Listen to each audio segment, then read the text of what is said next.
Saudara Presiden Joko Widodo menegaskan bakal fokus pada pengembangan industri hilir nikel menjadi baterai litium. Fokus ini berdasarkan posisi Indonesia yang hampir menguasai 30% produksi nikel secara global. Dengan demikian Indonesia bisa memasuki fase untuk menggunakan baterai litium sebagai komponen utama kendaraan listrik pada masa depan. Bukan hanya perluasan penggunaan energi surya dan energi bayu yang juga telah kita mulai dalam jumlah yang sangat banyak. Tetapi kita ke depan juga ingin mengolah biji nikel menjadi baterai litium baterai yang dapat digunakan untuk ponsel dan mobil listrik. Semua upaya tersebut akan menciptakan puluhan lapangan kerja baru yang sekaligus berkontribusi pada pengembangan energi masa depan. Dan khusus untuk nikel, perlu saya menyampaikan bahwa Indonesia memiliki cadangan nikel terbesar di dunia. 25% cadangan nikel dunia berada di Indonesia, yang jumlahnya kurang lebih 21 juta ton. Sehingga Indonesia mengontrol hampir 30% produksi nikel global saat ini. Bagaimanakah proses investasi ini akan berjalan? Apakah ada karpet merah bagi investor tertentu? Dan bagaimana industri ini juga turut memperhatikan aspek lingkungan dalam proses pertambangan di hulu hingga ke hilir. Kita bahas bersama Kepala Badan Koordinasi Penanaman Modal Bahlil Lahaladia. Selamat malam, Bung Bahlil. Selamat malam, sehat ya? Malam, Mbak. Assalamualaikum. Sehat, alhamdulillah. Waalaikumsalam. Ini menarik karena di tengah kondisi pandemi ada beberapa hal yang ingin didorong oleh pemerintah terkait investasi, terutama soal baterai litium ini. Nah, sebenarnya pemerintah Indonesia itu mentargetkan mempercepat pertumbuhan electronic vehicle. Itu apa sih dasarnya? Seberapa sebenarnya kontribusi ekonomi yang bisa diberikan untuk spesifik proyek yang ini? Iya, Mbak. Yang pertama saya ingin menyampaikan bahwa dasar pijakan pemerintah dalam rangka proses percepatan mobil listrik ini kan Perpres 55 ya, tentang percepatan pembangunan mobil listrik nasional kita. Itu Perpres 55. Yang kedua, kita melihat arah kebijakan global, baik dari Amerika, kemudian Eropa, kemudian di China, dan hampir semua belahan dunia, itu sudah mulai mereka memprogramkan agar terjadinya pertukaran dari fosil ke energi baru terbarukan.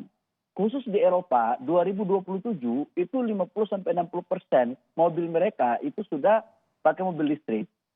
Di Amerika, nah sekarang positioning Indonesia bagaimana sih sebenarnya?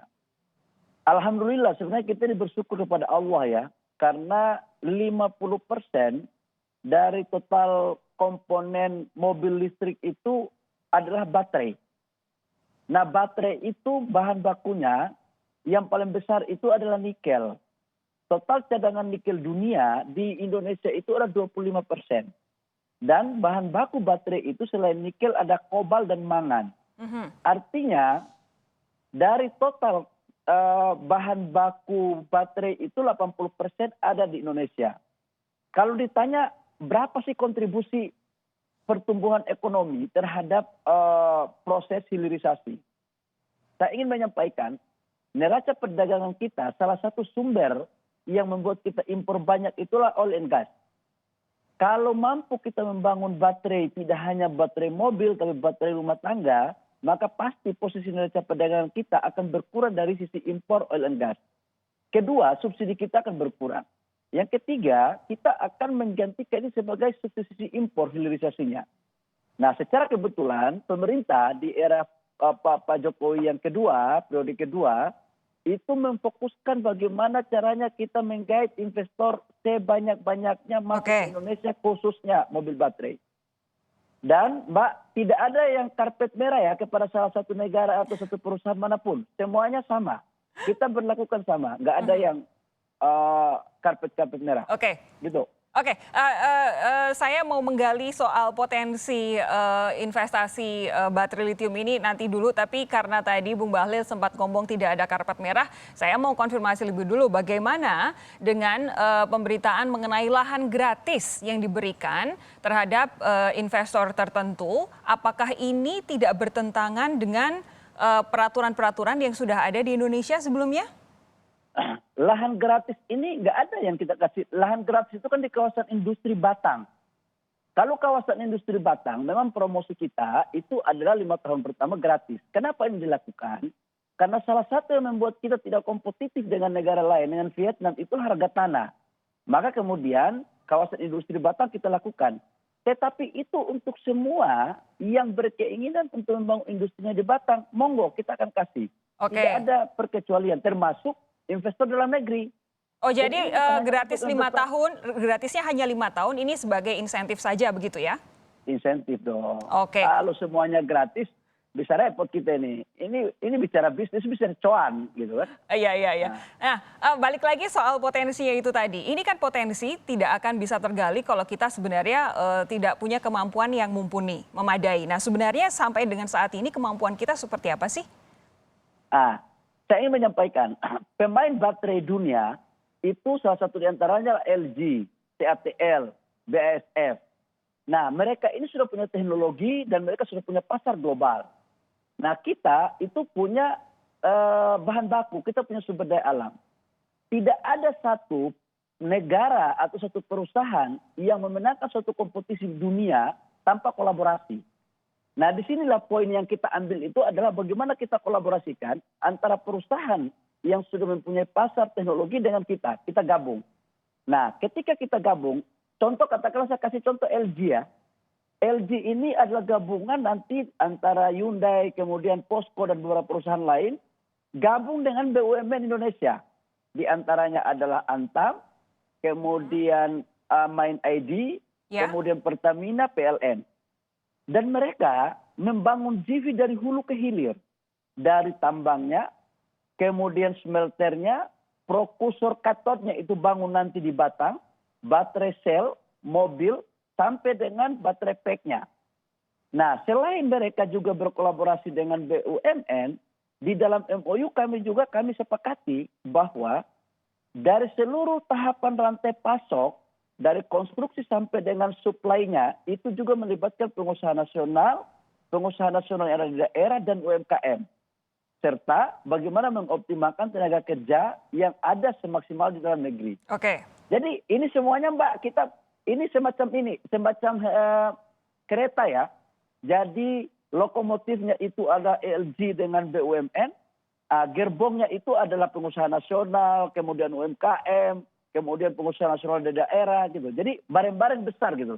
Oke, saya senang nih BKPM sudah siap ketika ditanya wartawan dengan jargon-jargon yang menarik seperti menyamakan ini dengan semacam kereta begitu ya, ada lokomotifnya, ada jargon luar biasa. Begini, yang saya tahu Bung Bahlil memang saat ini jadi kepala BKPM mengkoordinasi penanaman modalnya. Tapi kalau boleh saya ingin menggali, siapa tahu sudah ada pembicaraan yang jauh lebih panjang, lebih maju dibanding ini. Kira-kira nanti hasil produksinya apakah hanya untuk ekspor atau Indonesia juga memang ada rencana untuk mengembangkan mobil listrik dalam negeri?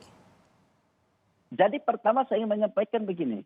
Untuk tahap pertama, kita untuk baterai ini kita bangun 10 giga. Sebenarnya pabrik mobil untuk Hyundai itu sudah bangun di Cikarang. Nah itu insya Allah 2021 akhir tahap pertama sudah selesai. 2022 baru kita produksi mobil listriknya. Oke. Sudah barang tentu ini juga berbasis ekspor, tapi juga kita dalam negeri harus memenuhi kebutuhan kita. Kenapa? Karena kita sudah mencanangkan sampai dengan 2035 itu kurang lebih sekitar 4 juta mobil yang sudah dalam renstra kita harus kita adakan, gitu Mbak. Ya, tapi beberapa waktu yang lalu salah satu perusahaan taksi ada yang sudah mencoba ingin menggunakan mobil listrik. Tapi nyatanya infrastrukturnya belum cukup memadai untuk kemudian mereka terus beroperasi mobil listriknya ini. Infrastruktur misalnya seperti daya listriknya, charging portnya dan lain sebagainya. Ini apakah sudah dipikirkan oleh pemerintah? Saya setuju mengatakan begini, mulai tahun 2021, paralel ketika industrinya dibangun, maka pasti fasilitas-fasilitas umumnya juga dibangun. Makanya kita gabung antara JOBUMN dengan LG itu. Nah, tugasnya PLN nanti Pertamina akan membuat fasilitas-fasilitas pengisian ulang itu. Itu salah satu ekosistem yang sudah disepakati untuk bagian ruang lingkup dan tanggung jawab masing-masingnya. Dan kami ingin menjelaskan bahwa komitmen dari Menteri BUMN dengan PLN akan mempersiapkan seluruh fasilitas yang apa tadi Mbak sampaikan itu. Jadi stasiun untuk mengisi ulang no problem lah. Kalau sekarang memang belum ada, kita mulai start 2021 akhir paralel semuanya itu. Oke, jadi kita berharap tahun 2021 akhir semua infrastruktur untuk mendukung orang Indonesia menggunakan mobil listrik dan membeli baterai listrik ini ada begitu ya. Begini. Ya sudah mulai. Oke. Dan Mbak, saya sampaikan gini loh. Silakan. Memakai mobil listrik itu jauh lebih efisien. Jadi untuk pengguna, contoh katakanlah kemarin Pak Erik, Menteri BUMN ke Bali, itu memakai kalau pakai fosil bensin itu biayanya 1.200.000. Tapi untuk ngecas aja cuma bayar 200.000. Ya. Dengan selisih 1 juta itu artinya apa? Ada simpanan yang dari pemakai, dari kita sendiri untuk kita bisa belanja lagi yang lain atau kita menggunakan untuk kebutuhan lain gitu. Bahwa mobil listrik memang lebih efisien dan lebih hemat itu tidak diragukan lagi. Semua negara yang sudah menggunakannya sudah mengakui itu. Tapi kan permasalahannya lagi, kalau kemudian tidak didukung infrastruktur yang memadai, siapa yang mau make begitu kan? Tapi begini, kalau hilirisasi nikel sampai dengan pembangunan pabrik baterai ini kan jadi salah satu target investasi pemerintah di dalam negeri. Selain dengan LG yang memang sudah taken MOU, bagaimana hasil penjajakan dengan sejumlah investor untuk tidak hanya spesifik soal pembuatan baterai litiumnya saja? Ya, selain LG, kita juga sampaikan LG itu kan 9,8 billion US dollar ya, kurang lebih sekitar 142 triliun. Kemudian CATL juga, itu sudah kontrak juga, sudah bangun JV juga dengan BUMN. Itu sekitar 5,2 miliar US dollar, iya sama. Sekarang ini yang kita lagi fokuskan adalah Tesla sama BASF. Oke. Kita kasih semuanya rata. Tidak boleh ada satu negara yang monopoli Indonesia. Tidak boleh ada satu korporasi yang mengatur negara kita. Kita mengatur korporasi. Sudah barang tentu dengan negara juga tidak boleh semena-mena kepada pengusaha. Jadi kita aturlah bagaimana baiknya. Nah, dengan pembangunan ini, saya ingin menyampaikan, Mbak, dulu Indonesia ini kaya. Tetapi kekayaan kita itu, contoh, kayu. Kayu kita udah habis. Mana ada industri kayu kita yang bagus? Yang go internasional, yang nomor 1 atau masuk 10 besar, nggak ada. Kita punya masa keemasan, emas. Freeport, emasnya ya udah berkurang. Kita nggak punya industri yang mumpuni. Kita punya batu bara. Batu bara kita sudah mulai menurun. Kita tidak pernah melakukan hilirisasi. Ikan kita banyak, tapi kita sudah mulai kalah industri dari Taiwan sama Vietnam. Yang kita punya momentum sekarang itu adalah nikel untuk baterai. Dunia tidak boleh tahu Indonesia hanya karena Bali dengan wisatanya. Tapi dunia harus tahu Indonesia bahwa satu negara maju yang insya Allah ke depan yang mampu memberikan kontribusi kepada dunia dalam konteks teknologi. Dan kontribusi kepada energi baru terbarukan. Gitu, Mbak.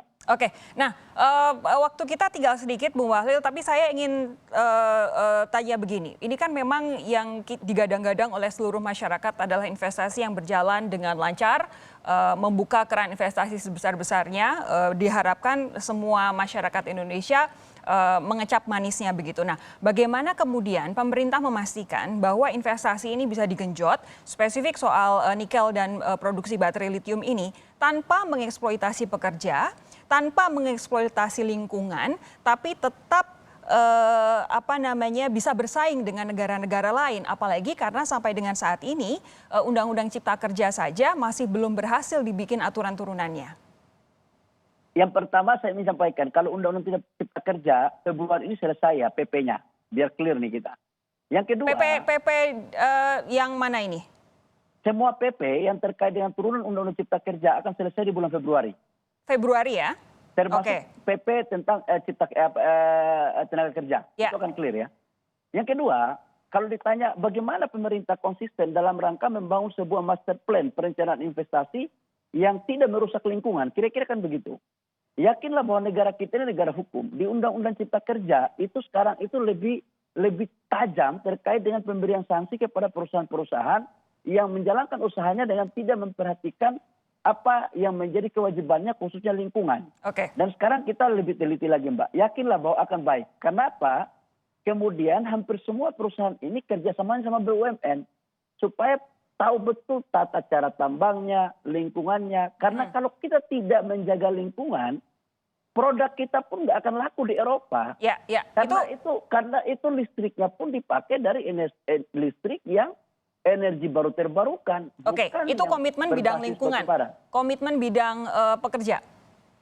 Oke, kalau bidang pekerja, BKPM dalam membangun dalam melakukan deal dengan semua perusahaan tersebut, saya katakan bahwa memaksimalkan tenaga kerja dalam negeri, terkecuali tingkat-tingkat yang tidak kita miliki, seperti untuk teknologinya atau manajer-manajer spesifik yang tidak kita punya. Selebihnya kita akan memaksimalkan di negara kita. Kalau enggak, saya enggak teken itu kemarin waktu kita ke Korea. Salah satu poinnya itu loh Mbak, aku jujur aja. Jadi jangan pernah meragukan lah, saya ini orang kampung kok, pernah belajar bagaimana mencari kerja susah. Allah udah kasih kita amanah, pasti kita lakukan yang terbaik lah untuk rakyat ini. Oke, kami nantikan pembuktian komitmennya, terutama untuk ketiadaan eksploitasi pekerja dan juga lingkungan. Terima kasih, Bahlil Lahaladia, Kepala BKPM sudah bergabung bersama kami, Saudara.